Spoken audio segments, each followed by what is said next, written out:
महादेव से माता पार्वती ने पूछा कि महाराज आप तो अमर हैं और मुझे घड़ी घड़ी जन्म लेके आपके पास आना पड़ता है, तो मुझे जन्म मरण से छुटकारा देके मुझे अमर कर दीजिए।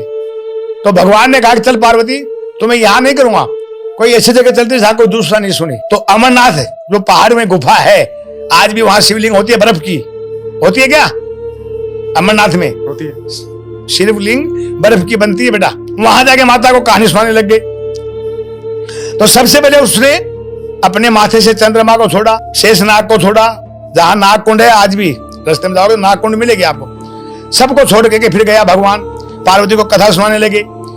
अमर कथा सुनाते सुनाते एक कबूतर जोड़ा था, उसने गौर से सुना, पार्वती को नींद आ गई। अब कहानी में जब हुंकारा नहीं करे, अब मैं बोल रहा हूं आप हूं नहीं करोगे तो मुझे मजा नहीं आता ना। नहीं, हाँ। उसी प्रकार उसने ऊह नहीं किया। जी। अंदर अंडे के अंदर सुखदेव यानी सुए का बच्चा, जिसे आप तोता कहते हैं, तोते को सुआ भी कहते हैं बेटा, हाँ जी, हाँ जी। उसका बच्चा अंडे में था, वो भी कथा सुन रहा था।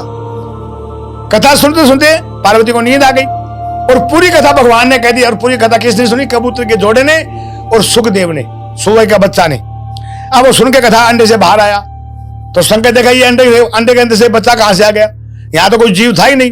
त्रिशूल लेके उसके पीछे भागा, जैसे ये त्रिशूल है मेरे पास। किसको मारने के लिए? सुए के बच्चों को मारने के लिए। अब सुए के बच्चों को मारने के लिए भागा पीछे, तो वेद व्यास की औरत थी।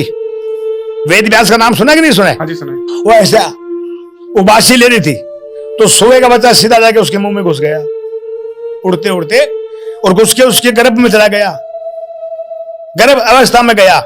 एक यही बच्चा ऐसा था सुखदेव ही, जो 12 वर्ष मां के गर्भ में रहा था। क्यों रहा था? डरता हुआ कि बाहर शिव बेटा मुझे मार देगा, बाहर शिव बेटा मुझे मार देगा। उसके मन में भय था ना बेटा, तो उसने डरते हुए 12 वर्ष अपनी मां के गर्भ में रहा।